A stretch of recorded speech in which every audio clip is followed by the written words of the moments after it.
30 na bawat isa. Kanina 4 lang eh. Yan. Alam nyo, inihantong kumisan tayo ng Panginoon into our weakness. Why? Para makita natin na siya yung malakas. Amen. Ginagawa tayo ng Diyos na weakest for what reason? Para makita natin na siya yung nakapangyarihan at hindi tayo. Kumitindi ba ang problema mo sa buhay? Napapansin mo ba yan? Ano tawag dyan? Testing lang yan.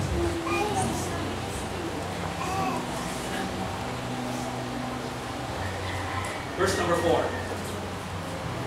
And the Lord said unto Gideon, the people are ilan na lang natira? 10,000. Ano sabi ng Panginoon? Marami. Bring them down into the water, and I will try them for thee there. And it shall be that of whom I say unto thee, this shall go with thee. And whomsoever I say unto thee, this shall not go with thee, the same shall not go. Sabi ng Panginoon kay Gideon, marami pa rin sila. Kung ano ang sasabihin ko na magre-remain, yun ang magre-remain. Kung ano ang sasabihin ko na umuwi, yun ang uuwi. Trust me. Sumunod ka lang. Trust me, amen? Sumunod ka lang, amen? Amen. Anong ginawa? Verse number 5. So he brought down the people into the water, and the Lord said unto Gideon, everyone that lapped of the water with his tongue as a what? Dog. Alam niyo pa kung paano uminom ang aso? Lapped, him shalt thou set by himself, likewise everyone that boweth down his knee to drink. Yung bigla na lang susubso sa tubig at parang aso na iinom.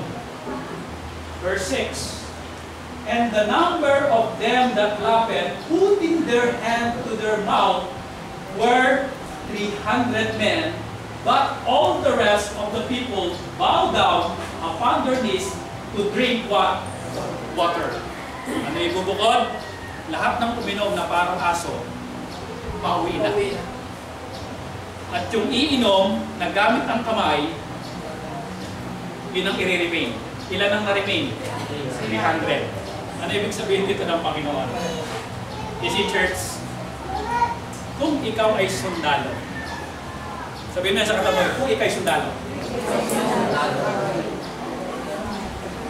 bigla kang susubsob at iinom.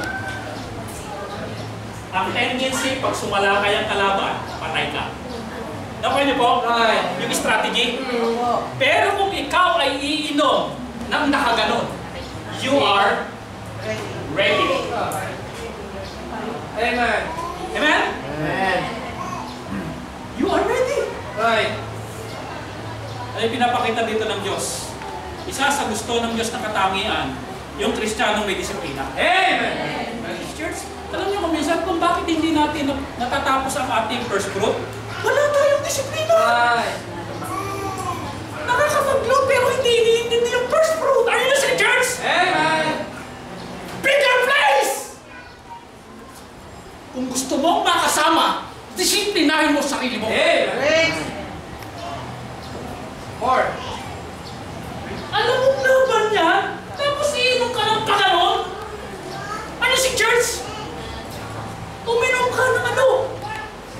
May disiplina that you are ready to fight. You are ready for bigger place, amen? You consider the battle, amen? Hindi yung, ako, nakalimutan na yan. Ikaw na, kumisa siya, talagang nakalimutan na. They are not ready, amen? Wala sa pusong isipan na merong battle. Na merong first fruit, amen? They are not ready. Sumulat. Ipinasa. Nakalimutan. Hashtag. Nakalimutan.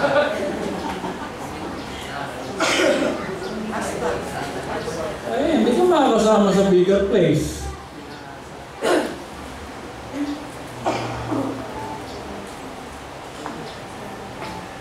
Isa-isayin natin. How to become victorious. Paano natin mapuntahan ng bigger fight? May panalo ang bigger fight o bigger place. First, paalala, huwag kang magyayabang. Amen. Humble. Amen? Pangalawa, ano po? Huwag kang matakot. God is with you. Amen? Amen. Pangatlo, you need discipline. Itong tatlong ito, listen carefully, church. Sabi mo sa tabi, hello? Itong tatlong ito, ang magdadala sa'yo ng panalo. Ito ang magdadala sa atin sa bigger place. Sinasabi natin, kalooban ng Panginoon. Ito po ang kalooban ng Panginoon para magwagi sa anumang laban sa buhay.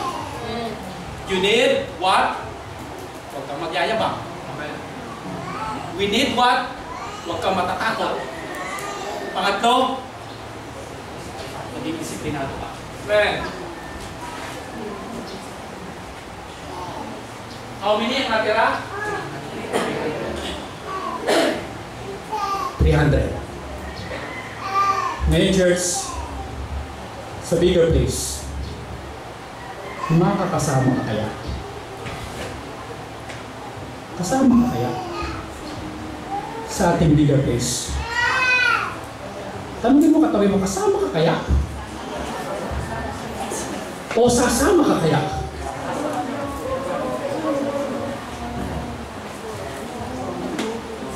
Sabi nung kanta, few good none.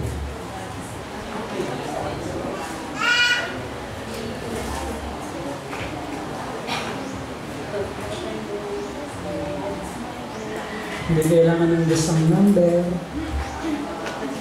Kailangan ng Diyos makinig.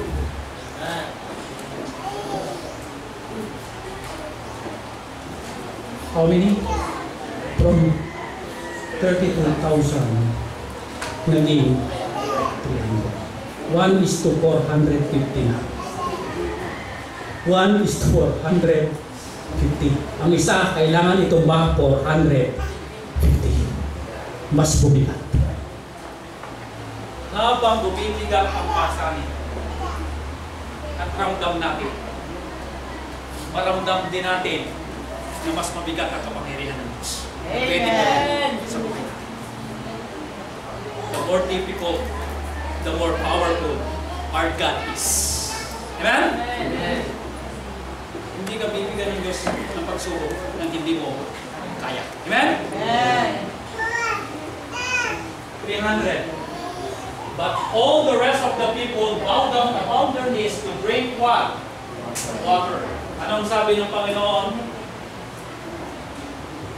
Verse 7, and the Lord said unto Gideon, by the 300 men that laughed will I save you and deliver the Midianites into thine hand, and let all the other people go every man unto his place. Yung mga disiplina, umuwi na. Itatanong ba ako sa inyo? Pansinin niyo ito. Humihingi pa ba ng sign si Gideon? Hindi na. Hindi na. Ready. Ready na. Ando na yung pagtitiwala. Amen. Nung sinabi ng Panginoon, 300 na lang yan. Ito ang lalaban. Ito na lang. Ito na lang. Okay na rin kay Gideon. Dahil alam niya, ito'y hindi niya lang laban.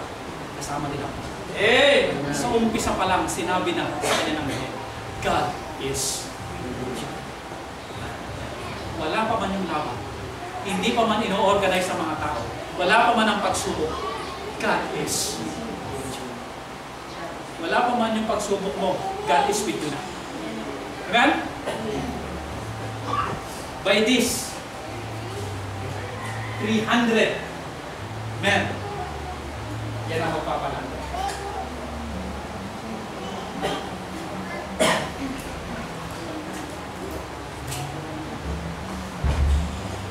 Wala na nga kaming pera. May problema pa.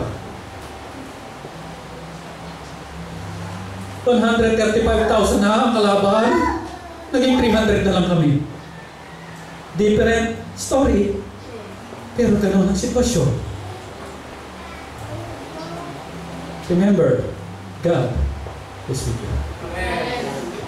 You or 300 plus God equals majority. You plus God equals majority. You are in the majority because God is with you. Church, Let's fight the battle. Amen? Amen. In humility, in faith, and discipline.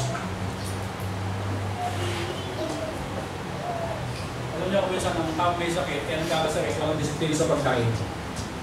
are you seeing, church? Let's fight the battle with discipline, amen?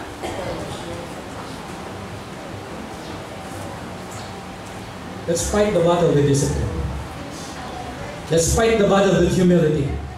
And let's fight the battle with faith. Believe, maniwala ka.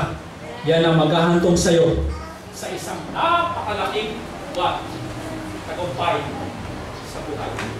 Sasabihin mo, God, be the glory. Alam mo, isa sa plano ko, sa bigger place pag binigay sa atin ng Panginoon, lalagay natin sa tuktok. Glory. Hey!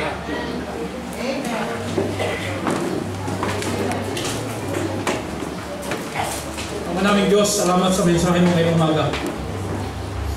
Ayaw mo sa matatakotin. Ayaw mo sa duwag.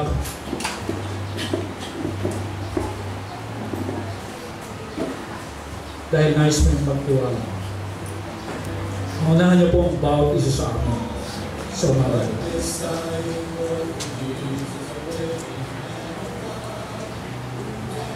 Ngayon mga kapatid, ano ang kinaharapan mong biggest fight sa buhay mo?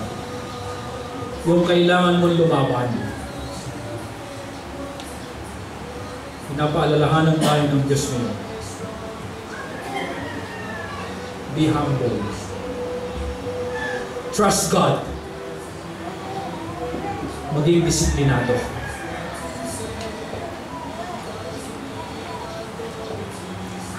Huwag kang mangamba dahil nung paman ang tinanggap mo si Kristo, kasama mo na ang Panginoon. Hanggang ngayon. Bitbitin mo ang pangako ng Panginoon na hindi kayo maiiwan, hindi man pababayaan mo. Sa anumang laban sa buhay natin, maliit man ito o malaki, He is still God. He is still powerful God. Just trust Him. Believe. Ibibigay niya ang victory. So mga mananampalatayang narito ngayon, come on, come forward.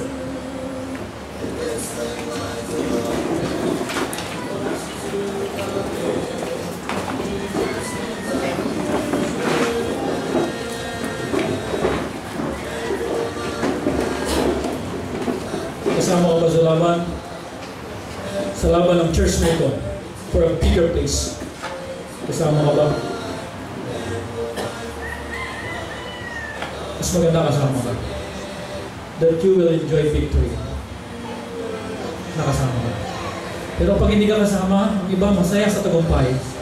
Pero ikaw hindi masaya dahil alam mo hindi ka sumama, hindi ka kasali. Because of some reason na hindi mo ginawa. Natakot ka. Hindi mo didisiplina ang iyong sarili. Kinalimutan mo na mayroong fight. Ngayon, kung mayroong kang biggest fight sa buhay mo ito, baulin mo ang tatlong prinsipyong ito. Na Lord, by your grace, sa tulong mo, sa biyaya mo, matatagpos namin ito.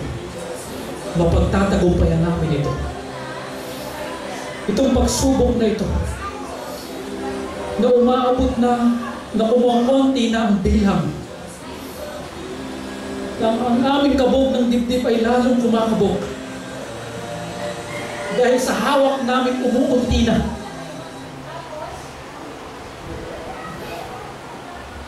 Ano bang hawak mo ang umuunti na? Ang Diyos ay mananatiling Diyos. Siya ang iyong pagtiwalaan. Dahil ang Diyos kailangan hindi umunti ang kapangyarihan na pwede niyang ibigay sa iyo. Minsan na hindi umunti ang biyaya ng Diyos para ibigay sa iyo.